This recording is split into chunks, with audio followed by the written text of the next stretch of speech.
Moby-Dick, by Herman Melville. Chapter 22. Merry Christmas. At length, towards noon, upon the final dismissal of the ship's riggers, and after the Pequod had been hauled out from the wharf, and after the ever-thoughtful Charity had come off in a whaleboat, with her last gift, a nightcap for Stubb, the second mate, her brother-in-law, and a spare Bible for the steward. After all this, the two captains, Peleg and Bildad, issued from the cabin, and turning to the chief mate, Peleg said, "Now, Mr. Starbuck, are you sure everything is right? Captain Ahab is all ready. Just spoke to him, nothing more to be got from shore, eh? Well, call all hands, then. Muster 'em aft here. Blast 'em." "No need of profane words, however great the hurry, Peleg," said Bildad, "but away with thee, friend Starbuck, and do our bidding." How now? Here upon the very point of starting for the voyage, Captain Peleg and Captain Bildad were going it with a high hand on the quarter-deck, just as if they were to be joint commanders at sea, as well as to all appearances in port. And, as for Captain Ahab, no sign of him was yet to be seen, only, they said he was in the cabin. But then, the idea was, that his presence was by no means necessary in getting the ship under way, and steering her well out to sea. Indeed, as that was not at all his proper business, but the pilot's, and as he was not yet completely recovered. So they said, therefore, Captain Ahab stayed below. And all this seemed natural enough, especially as in the merchant service many captains never show themselves on deck for a considerable time after heaving up the anchor, but remain over the cabin table, having a farewell merrymaking with their shore friends, before they quit the ship for good with the pilot. But there was not much chance to think over the matter, for Captain Peleg was now all alive. He seemed to do most of the talking and commanding, and not Bildad. "Aft here, ye sons of bachelors," he cried, as the sailors lingered at the mainmast. "Mr. Starbuck, drive 'em aft." "Strike the tent there," was the next order. As I hinted before, this whalebone marquee was never pitched except in port, and on board the Pequod, for 30 years, the order to strike the tent was well known to be the next thing to heaving up the anchor. "Man the capstan! Blood and thunder! Jump!" was the next command, and the crew sprang for the handspikes.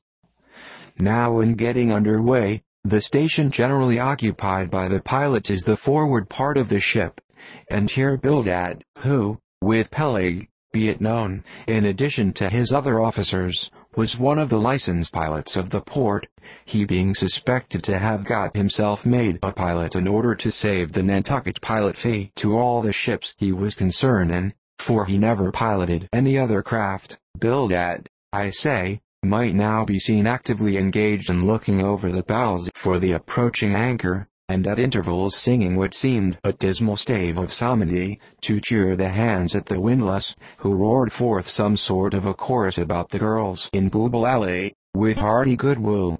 Nevertheless, not 3 days previous, Bildad had told them that no profane songs would be allowed on board the Pequod, particularly in getting under way, and Charity, his sister, had placed a small choice copy of Watts in each seaman's berth. Meantime, overseeing the other part of the ship, Captain Peleg ripped and swore astern in the most frightful manner. I almost thought he would sink the ship before the anchor could be got up. Involuntarily I paused on my handspike, and told Pequod to do the same, thinking of the perils we both ran in starting on the voyage with such a devil for a pilot. I was comforting myself, however, with the thought that in pious Bildad might be found some salvation, spite of his 777th lay, when I felt a sudden sharp poke in my rear, and turning round, was horrified at the apparition of Captain Peleg in the act of withdrawing his leg from my immediate vicinity. That was my first kick. "Is that the way they heave in the merchant service?" he roared. "Spring, thou sheephead, spring, and break thy backbone. Why don't ye spring, I say, all of ye, spring. Quahog. Spring, thou chap with the red whiskers. Spring there, Scotch cap. Spring, thou green pants. Spring, I say, all of ye, and spring your eyes out. And so saying, he moved along the windlass, here and there using his leg very freely, while imperturbable Bildad kept leading off with his psalmody. Thinks I, Captain Peleg must have been drinking something today. At last the anchor was up, the sails were set, and off we glided. It was a short, cold Christmas, and as the short northern day merged into night, we found ourselves almost broad upon the wintry ocean, whose freezing spray cased us in ice, as in polished armor. The long rows of teeth on the bulwarks glistened in the moonlight, and like the white ivory tusks of some huge elephant, vast curving icicles depended from the bows. Lank Bildad, as pilot, headed the first watch, and ever and anon, as the old craft deep-dived into the green seas, and sent the shivering frost all over her, and the winds howled, and the cordage rang, his steady notes were heard. Sweet fields beyond the swelling flood stand dressed in living green. So to the Jews old Canaan stood, while Jordan rolled between. Never did those sweet words sound more sweetly to me than then. They were full of hope and fruition. Spite of this frigid winter night in the boisterous Atlantic, spite of my wet feet and wetter jacket, there was yet, it then seemed to me, many a pleasant haven in store, and meads and glades so eternally vernal, that the grass shut up by the spring, untrodden, unwilted, remains at midsummer. At last we gained such an offing, that the two pilots were needed no longer. The stout sailboat that had accompanied us began ranging alongside.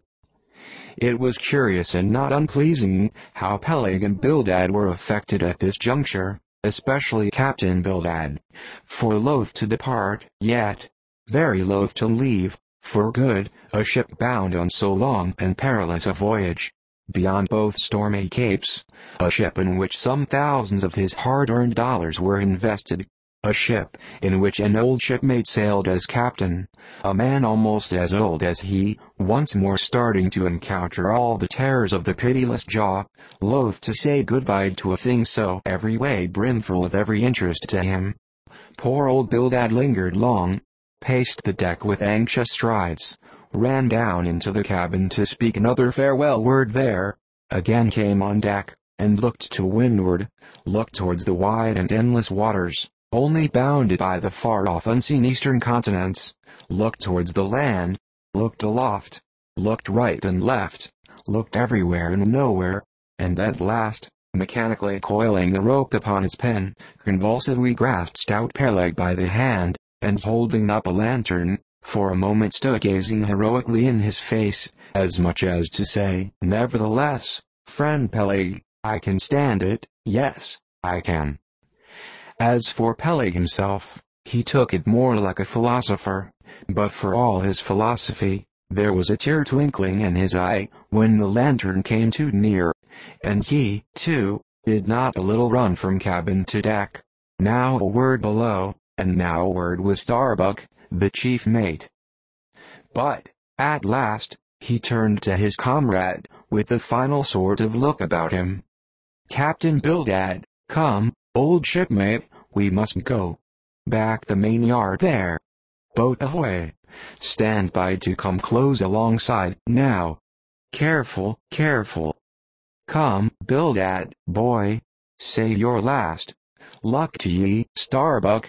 Luck to ye, Mr. Stubb. Luck to ye, Mr. Flask. Goodbye and good luck to ye all, and this day 3 years I'll have a hot supper smoking for ye in old Nantucket. Hurrah and away. God bless ye, and have ye in his holy keeping, men," murmured old Bildad, almost incoherently. "I hope ye'll have fine weather now, so that Captain Ahab may soon be moving among ye. A pleasant sun is all he needs, and ye'll have plenty of them in the tropic voyage ye go. Be careful in the hunt, ye mates.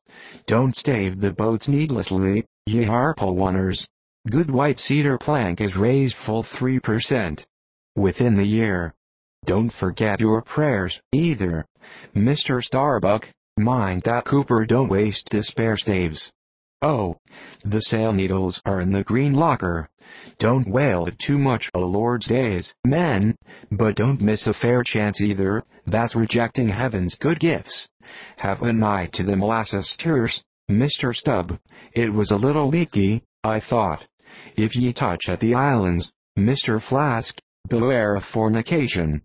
Goodbye, goodbye. Don't keep that cheese too long down in the hold, Mr. Starbuck. It'll spoil. Be careful with the butter. 20 cents the pound it was, and mind ye, if... Come, Captain Bildad. Stop palavering. Away. And with that, Peleg hurried him over the side, and both dropped into the boat. Ship and boat diverged. The cold, damp night breeze blew between. A screaming gull flew overhead. The two hulls wildly rolled. We gave 3 heavy-hearted cheers, and blindly plunged like fate into the lone Atlantic.